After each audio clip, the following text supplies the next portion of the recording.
परिचय। तेजस अपने माता पिता के साथ रिटेल स्टोर से सामान खरीद रहा है। वह अपने लिए एक जोड़ी जीन्स, एक जैकेट और एक गर्म शर्ट पसंद करता है, जबकि उसके पिता अपने लिए एक कोट पसंद करते हैं। जब वे इस सभी सामान को नगद यानी कैश काउंटर पर देते हैं, तो कैशियर उन्हें एक बिल देता है।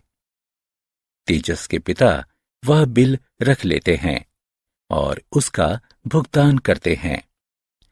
जब वे घर पहुंचते हैं, तो तेजस अपने पिता से बिल के बारे में पूछता है, क्योंकि वह बिल में लिखे हुए सभी विवरण को जानने के लिए उत्सुक है। बच्चों, आओ जानते हैं कि बिल कैसे बनाया जाता है। आओ सीखें। रुपयों को परिवर्तित करके तथा बिना परिवर्तित किए जोड़ना। रुपयों को परिवर्तित करके तथा बिना परिवर्तित किए घटाना। बिल बनाना। मुद्रा के तथ्य। भारतीय मुद्रा को रुपया नाम से जाना जाता है। रुपया शब्द संस्कृत भाषा के रुपया शब्द से बना है, जो कि प्राचीन भारत में प्रचलित मुद्रांकित सिक्कों को दर्शाता था। भारतीय रुपये को रुपया चिन्ह द्वारा दर्शाया जाता है। भारतीय मुद्रा सिक्कों और नोटों से बनी है, जो कि बैंक नोट कहलाते हैं। सिक्के भारत सरकार द्वारा ढाले जाते हैं, जबकि बैंक नोट भारतीय रिजर्व बैंक यानी आरबीआई द्वारा जारी किए जाते हैं। परिवर्तन करके जोड़ना। आप जानते हैं कि 1 रुपया 100 पैसों के बराबर होता है। इसका अर्थ है कि 2 रुपए 200 पैसों के बराबर होते हैं। 3 रुपए 300 पैसों के बराबर होते हैं। 4 रुपए 400 पैसों के बराबर होते हैं और 5 रुपए 500 पैसों के बराबर होते हैं।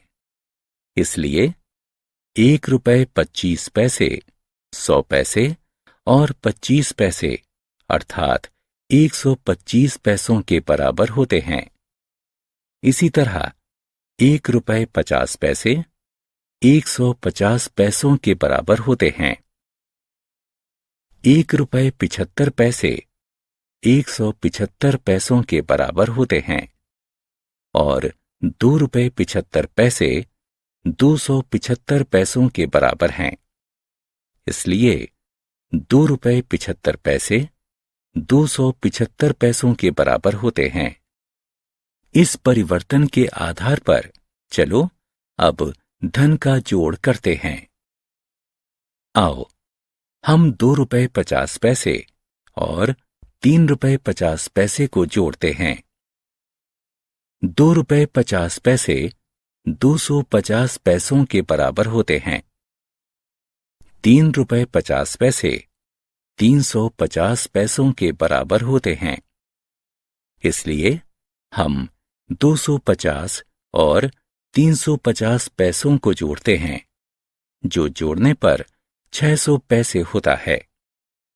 अब हम 4 रुपए 25 पैसे और 5 रुपए को जोड़ते हैं। 4 रुपए 25 पैसे 425 पैसों के बराबर होते हैं। 5 रुपए 500 पैसों के बराबर होते हैं। इसलिए जब हम 425 और 500 पैसों को जोड़ते हैं, तो जोड़ 925 पैसे होता है। परिवर्तन किए बिना जोड़ना। हम 25 पैसों को 25 पैसे लिख सकते हैं। उसी प्रकार हम 50 पैसों को 50 पैसे लिख सकते हैं और 75 पैसों को 75 पैसे लिख सकते हैं। हम 1 रुपए को 1 लिख सकते हैं। उसी प्रकार से 2 रुपयों को ₹2 लिखा जा सकता है। 3 रुपयों को ₹3 लिख सकते हैं। 4 रुपयों को ₹4 लिख सकते हैं तथा इसी प्रकार आगे बढ़ सकते हैं। अब हम लिख सकते हैं ₹1.25 को ₹1.25 लिखा जा सकता है। ₹2.50 को ₹2.50 लिखा जा सकता है। ₹3.75 को ₹3.75 लिखा जा सकता है और ₹10.10 को ₹10.10 लिख सकते हैं। चलो अब हम धन को परिवर्तित किए बिना जोड़ते हैं। आओ ₹6.25 और ₹2.50 को जोड़ते हैं। सबसे पहले ₹6.25 को ₹6.25 लिखते हैं। इसके ठीक नीचे ₹2.50 को ₹2.50 के रूप में इस प्रकार से लिखते हैं कि रुपए वाला भाग रुपए वाले कॉलम तथा पैसा वाला भाग पैसे वाले कॉलम के नीचे आए। पहला चरण, पैसे के कॉलम वाली संख्याओं को जोड़ते हैं। 25 जमा 50 बराबर है 75 के। पैसे वाले कॉलम में 75 लिखते हैं। दूसरा चरण, रुपए के कॉलम वाली संख्याओं को जोड़ते हैं। 6 जमा 2 बराबर है 8 के। रुपए वाले कॉलम में 8 लिखते हैं। जोड़ का परिणाम ₹8.75 है। एक अन्य उदाहरण लेते हैं। ₹45.50 और ₹20.50 को जोड़ते हैं। पहला चरण, आओ खेलें। ध्यानपूर्वक प्रश्नों को पढ़ें तथा सही विकल्प को उठाकर उसके संगत स्थान पर रखें। परिवर्तन करके घटाना। रवीना की मां ने उसे जेब खर्च के लिए ₹9.50 दिए। उसने ₹5.50 की टॉफियां खरीद लीं। अब जेब खर्च के लिए उसके पास कुल कितने रुपए बचे? ₹9.50 का अर्थ है 950 पैसे और ₹5.50 का अर्थ है 550 पैसे। 550 पैसों को 950 पैसों के नीचे लिखते हैं। अब शून्य में से शून्य घटाने पर शून्य ही शेष बचता है। शून्य शून्य वाले कॉलम में शून्य को लिखते हैं। 5 में से 5 को घटाने पर शून्य प्राप्त होता है। 5 वाले कॉलम में शून्य को लिखते हैं। 9 में से 5 को घटाने पर 4 प्राप्त होता है।